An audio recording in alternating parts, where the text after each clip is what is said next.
और उपेंद्र का रुख कर लेते हैं, वाराणसी से हमारे साथ मौजूद है। उपेंद्र, आपके पास आती हूँ, वहां पर भी दिखाएं इस वक्त की तस्वीर क्या है, किस तरह से सभी अर्घ दे रहे हैं। यहाँ तो सूर्य देवता ने दर्शन दे दिए थे। मैं देखिए मेनका, जो आप कह रही थी, जो आप जुबानी कह रही थी, उसकी कहानी मैं आपको तस्वीरों में दिखाता हूँ कि देखिए इस वक्त प्रसाद बांटने का क्रम जो है वो चल रहा है यहाँ पर। देखिए हर कोई एक दूसरे को प्रसाद बांट रहा है, अपनी अपनी जो उनका डलिया थी, अपने अपने जो उनके प्रसाद था। आप लोगों ने प्रसाद बांट लिया? हाँ। तो आप प्रसाद कहते हैं कि प्रसाद मांगना चाहिए, ये प्रसाद ये मांग के भी खाना चाहिए और सबको अपने से भी देना चाहिए। अच्छा देखिए मेनका, मुझे भी प्रसाद मिल गया है। तो हमारी जो एंकर है वो इसको बहुत अच्छी तरह जानती है। वो कह रही है कि इस प्रसाद को मांग कर लेना चाहिए, इस प्रसाद का बहुत भाव होता है। क्या सुना है? पूजा करने वाले से ज्यादा मांग कर जो खाते हैं उनको ज्यादा फल मिलती है। अच्छा, उसको ज्यादा फल मिलता है। तो आपने भी मांग के खाया या आप व्रत थी?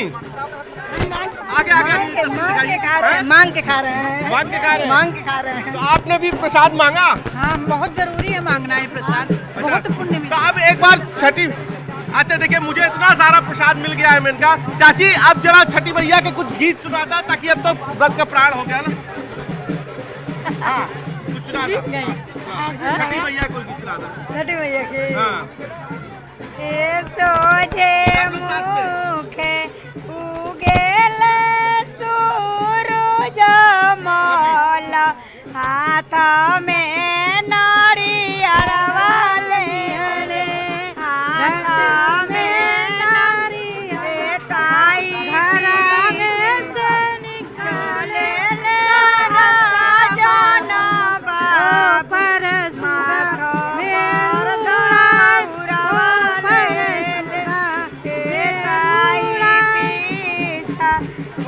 भाव है। तो अब ये बताइए, अब आपका व्रत का प्राण हो गया? हाँ, हो गया। अब घर जाके क्या करेंगे आप? घर जाके क्या चैलेंज पर आई। अच्छा, तो हाँ चाची लाइव चला था। तो अब घर में जाके क्या प्रक्रिया रहती है? अब घर में जाएंगे और क्या, बच्चों के सुख शांति के लिए रखे हैं ये पर्व। अच्छा, तो आप बच्चे आप अपने परिवार के साथ आए? परिवार के साथ आपकी बेटी, आप देख रही हैं छठ कैसे होता है? हाँ, देखते हैं। क्यों उत्सुकता होती है? कभी आप भी रखे हैं छठ? बहुत खुशी है छठ करते हैं तो। अच्छा। बच्चों की नौकरी चाकरी, पढ़ाई लिखाई, दुख दन के लिए व्रत करते हैं। कष्ट है बहुत। तो ये देखिए यहाँ पे तस्वीरें मैं और भी आपको दिखाऊंगा। आपने व्रत रखा या आप ऐसी आपको प्रसाद मिला है?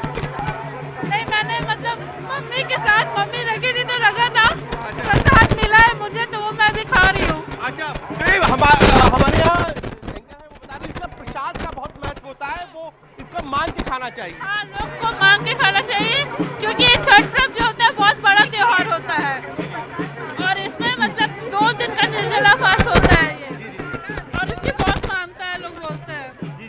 तो आपने भी व्रत में प्रसाद मांग के लिया? आपने मांगा? हाँ। अच्छा, कहते हैं घर पे भी सबसे पहले मांग लेना चाहिए। इसका प्रसाद में क्या क्या होता है? जैसे ये है ठेकुआ है, क्या क्या चढ़ाया जाता है? इसमें सीजन के सारे फल होते हैं, ठेकुआ होती है, ये चावल के बने हुए लड्डू होती है, और ईख होती है मेन, और नींबू और केला, सेव। देखिए एक तस्वीर ये देखिए, आप किस तरीके से दौरा बंद के जा रहे हैं। तो अब आप लोग दौरा बंद के ले जाएंगे?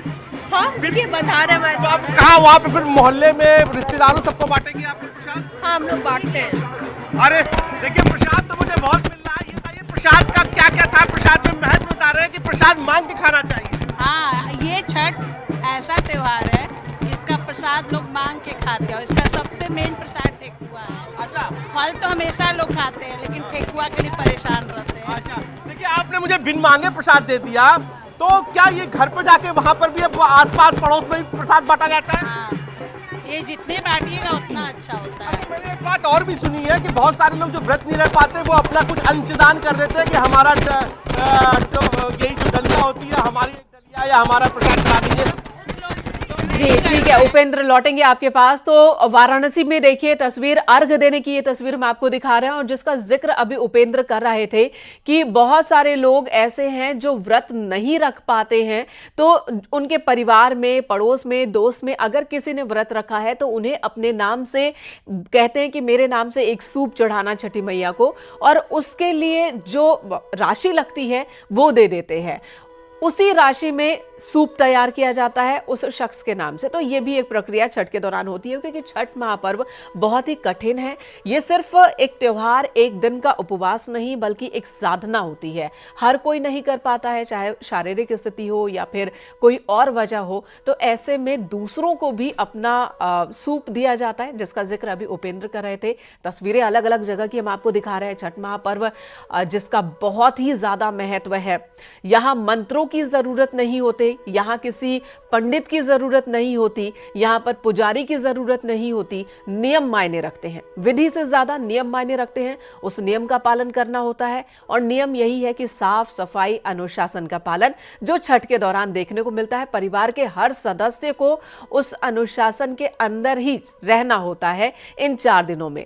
तो नहाए खाए के साथ शुरुआत होती है। नहाए खाए वो दिन जो कि पहला दिन है, जिस दिन व्रतधारी महिलाएं नहा धोकर ही खाना खाती हैं, लेकिन उससे पहले वो पूजा में इस्तेमाल होने वाले आटे के लिए गेहूं धोती हैं, चावल धोती हैं, उसे सुखाती हैं, फिर खाती हैं। और उसके बाद अगले दिन खरना होता है। खरना में शाम के वक्त में सिर्फ एक वक्त का खाना खाना होता है, जिसमें गुड़ वाली खीर होती है, रोटी होती है जो घी लगी हुई होती है, केले का अर्घ दिया जाता है माँ को, और उसके बाद व्रती महिलाएं वही रात में एक वक्त का खाना खाती हैं, और वहीं से शुरू हो जाता है फिर निर्जला व्रत। 36 घंटे का ये उपवास होता है, जिसमें पानी तक, एक बूंद पानी तक भी व्रतधारी धारण नहीं करते, पीते नहीं हैं, और जमीन पर सोना होता है। बहुत कठिन नियमों का पालन करना होता है। व्रत के दौरान इस्तेमाल होने वाले सभी प्रसाद तैयार करने होते हैं, और उसके बाद शाम को तीसरे दिन अर्घ दिया जाता है डूबते सूर्य को, और अगले दिन यानी कि चौथे दिन, आज की तस्वीर हम आपको दिखा रहे हैं, जब उगते हुए सूर्य को अर्घ दिया जाता है, और इस तरह से महापर्व संपन्न होता है।